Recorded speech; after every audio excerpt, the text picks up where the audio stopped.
Good morning guys! Ngayong araw ay magbibigay tayo ng Primoxel sa ating mga alagang sisiw.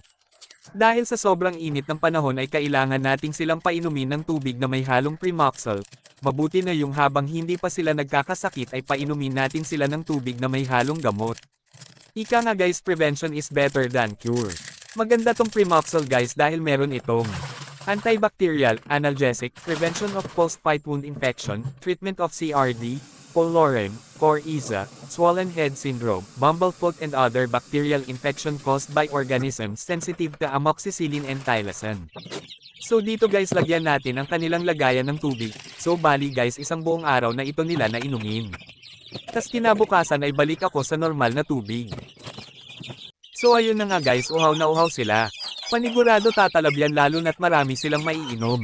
Sa isang sachet nga pala guys ay 4 na litrong tubig ang nakalagay. Pero dito sa akin guys ay 2 litro lang nilagay ko dahil feeling ko mas effective pag konti lang ang tubig. So yun na nga guys, uhaw na uhaw sila. Inuulit ko guys, prevention is better than cure. Thanks for watching.